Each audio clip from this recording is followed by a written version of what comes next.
আপনার সঙ্গে 3 দিন যাবত কথা বলবো না, এইরকম কোনো প্রতিজ্ঞাবদ্ধ হই নাই, তাহলে কি ব্যাপার তোমার, কি উদ্দেশ্য তোমার, তুমি বলো।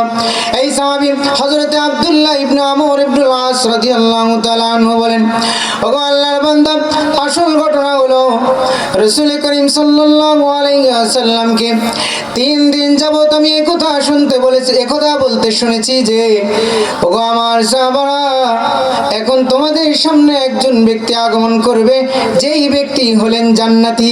সুবহানাল্লাহ। প্রথম দিন আপনি একথা বলার পরে পরে আপনি আগমন করেছেন আমাদের সামনে। দ্বিতীয় দিন রাসূলুল্লাহ সাল্লাল্লাহু আলাইহি ওয়াসাল্লাম একই কথা ঘোষণা করলেন।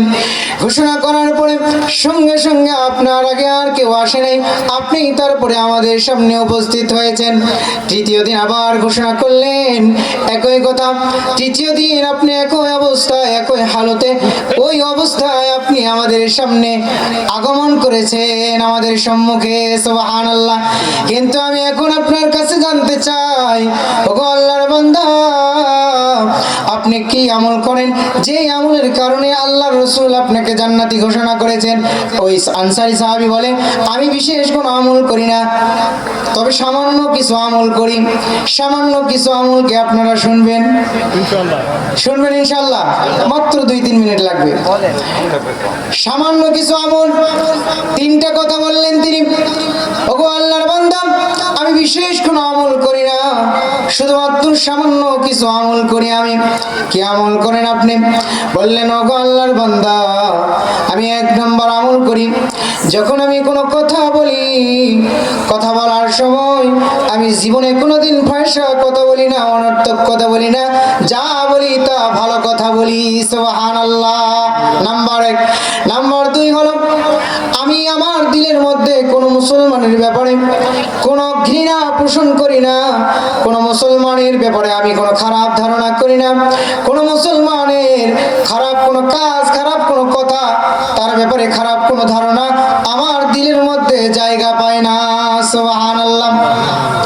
3 নম্বর আমল হলো, ওগো আল্লাহর বান্দা, 3 নম্বর আরেকটা কথা হলো, সেই আমলটা, সেই কথাটা হলো, আল্লাহ পাক রব্বুল আলামিন যখন আমার পার্শ্ববর্তী কোনো ভাইকে, আমার প্রতিবেশী কোনো ভাইকে, আমার কোনো আত্মীয় স্বজনকে, আমার রিলেটিভ কোনো ব্যক্তিকে যখন আল্লাহ পাক রব্বুল আলামিন তার বিশেষ কোনো অনুগ্রহ দান করেন, বিশেষ কোনো নিয়ামত দান করেন, এই নিয়ামত দান করলে, এই নিয়ামত দেখার পরে আমি তার ব্যাপারে কোনোদিন কোনো হিংসা করি না।